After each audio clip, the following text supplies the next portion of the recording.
issue, Information and Broadcasting Minister Ambika Soni has said that in coalition politics such situations arise. She said that the Prime Minister Dr. Manmohan Singh and Finance Minister Pranab Mukherjee are looking into it. UPA का नेतृत्व प्रधानमंत्री Pranab Mukherjee parliament में सबसे बातचीत कर रहे हैं और जैसे कुछ इसमें समाधान ढूंढा जाएगा सदन को उसके इत्तला दी जाएगी। जो एनडीए में 6 साल रह चुके हैं उनके लिए कुछ भी कहना उचित नहीं है। पहले डीएमके उनके साथ, फिर जयललिता उनके साथ, फिर ममता उनके साथ, फिर ममता उनके खिलाफ।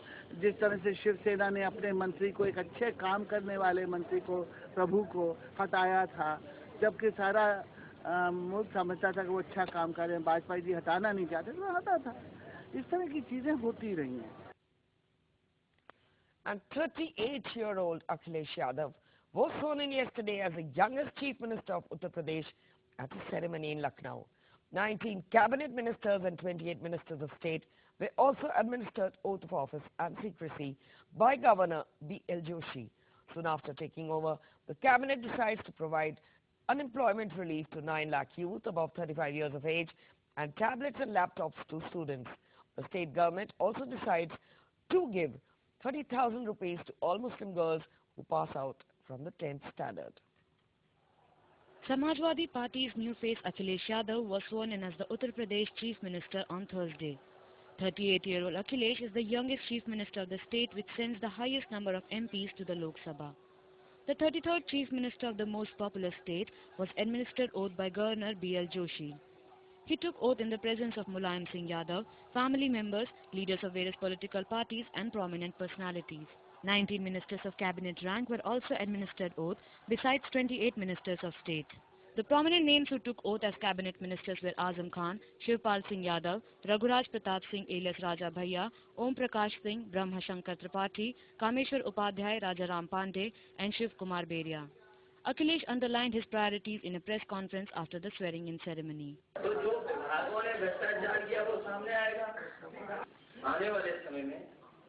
घोषणा पत्र की एक बात जनता के बीच में रखी है। मैं भरोसा दिलाता हूँ कि उत्तर प्रदेश को आगे बढ़ाने के लिए लगातार प्रयास करेंगे, मेहनत करेंगे, जिम्मेदारी से उत्तर प्रदेश को खुशहाली के रास्ते पर ले जाने के लिए काम करेंगे। Akhilesh, who has been credited to the unprecedented victory of the party in the state, is the first Chief Minister of the state whose father, Mulayam Singh Yadav, has also been the CM of Uttar Pradesh.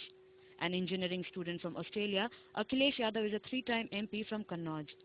Though he had taken several steps after being designated as a chief minister, like ordering removal of hoardings in the state capital and banning the use of party flags on vehicles, but still the road ahead is quite challenging.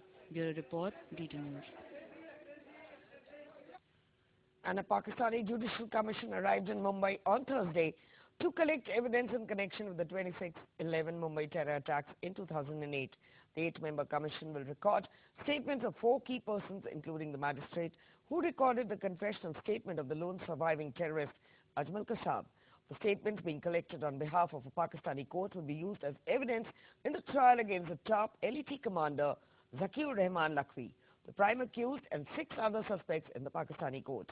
The commission, comprising of defense lawyers and public prosecutors, will record the statements for 2 days from tomorrow.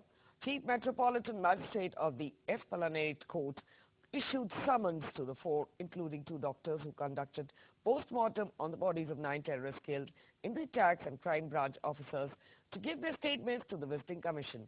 CBI Special Prosecutor in the trial, Ujjwal Nikam, will accompany the 4 to be questioned by the Pakistani panel.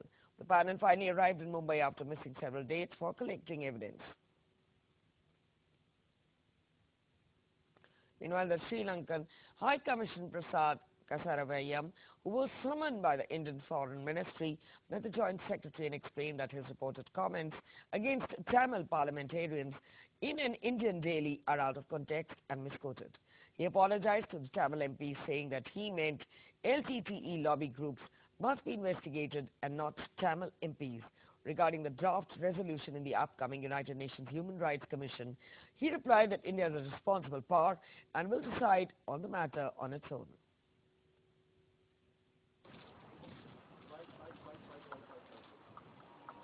Concerns expressed by me with regard to the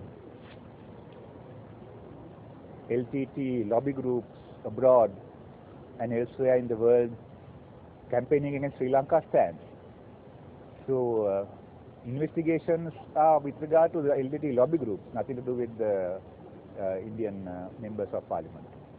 So I feel sorry about that, and in fact I would like to apologize to the members of parliament of Tamil Nadu if I had caused any discontent or any concern in their minds and distress in their minds, and that's not what I meant. And what I meant was LTT lobby groups abroad and elsewhere. Resolution is a matter for the India is a responsible power, and India will take the right decision at the right time. And members from the Tamil Nadu in Rajya Sabha raised strong objections to the reported remarks of the Sri Lankan High Commissioner Prasad Kadaivyasam against MPs of the state and demanded a categorical response from the government on the matter. Raising the issue during the 0-hour, CPI leader D. Raja waved a copy of the media report quoting the Sri Lankan envoy as asking the government of India to probe the activities of MPs from Tamil Nadu sympathetic to the LTTE cause. Raja, along with the other left members and those of DMK and AIDMK, were on their feet demanding immediate response of the government over the Sri Lankan envoy's remarks against him, saying that he had committed gross violation of diplomatic norms. The High Commissioner of Sri Lanka in Delhi is highly objectionable.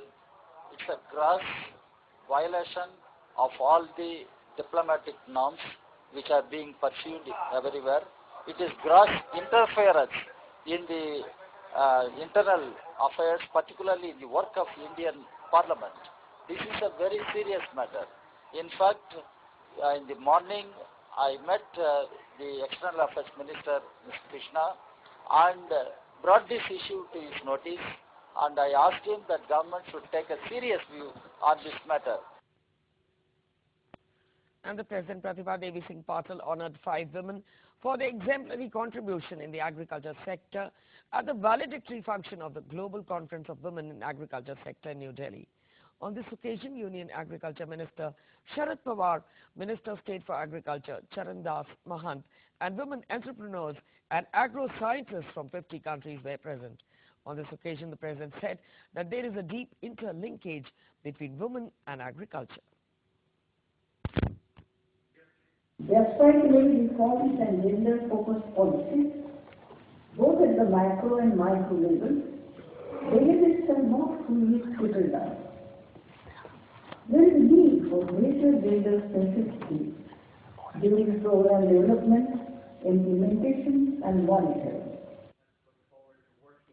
And the President also said that the State of Food and Agriculture 2010-11 report of the Food and Agriculture Organization notes that reducing this gender gap between male and female farmers could raise yields on farms operated by women by 20 to 30%. The State of Food and Agriculture 2010-11 report of the Food and Agriculture Organization notes that reducing this gender gap between male and female farmers would raise yields on farms operated by women by 20 to 30%. As a consequence, there would be significant gains in agricultural production at the national level, and it is estimated that this would result in a reduction of undernourished people in the world. Meanwhile, the Andhra Pradesh Assembly could not transact any business for the 4th consecutive day on Thursday as the opposition Telugu Desam party members demanded the resignation of 6 cabinet ministers as the Supreme Court had ordered to issue notices to them in the alleged disproportionate case of YSR Congress Party President Y.S. Jagan Mohan Reddy. As the House assembled for the day, the TDP members rushed to the podium and raised slogans that the ministers should be sacked if they fail to resign. The Speaker, Nandenla Manohar, urged the agitating members to allow the question hour and also said the debate on power situation in the state should be continued.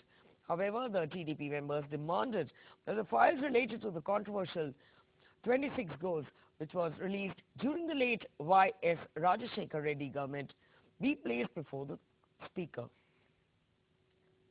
and the Food Minister K.V. Thomas on the sidelines of a function organized to mark National Consumers Day is now in New Delhi said that consumer grievances should be addressed within 120 days. Out of over 36 lakh cases filed before the Consumer Disputes Redressal Agencies, 89.77% of the cases stand disposed. It's a great achievement. However, efficient functioning of the consumer forums can only come about when the disposal of complaints is done within the stipulated time frame of 90 days and 120 days. He also ruled out that clearance of food security bill in the ongoing budget session of Parliament. Talking about public distribution system, Thomas said that there is needs to convert ration cards into electronic format to bring down the number of bogie ration cards. From about 20 crores of ration cards in the country, it has come down to 80 crores. So every 20 crores of the ration cards are there in the country, both BPL, APL together. It has come down to 80. 2 crores bogus ration cards have been deleted now. And getting you some sports news now, Pakistan defeated Sri Lanka by 6 wickets to earn bonus points in their Asia Cup match against Sri Lanka at the Sher-e-Bangla National Stadium in Dhaka. Umar Akmal and Misbah-ul-Haq played sensibly and slammed half-centuries to put the Pakistan innings on the right track. Both added 152 runs for the 4th wicket. Earlier, Pakistan bowlers restricted Sri Lanka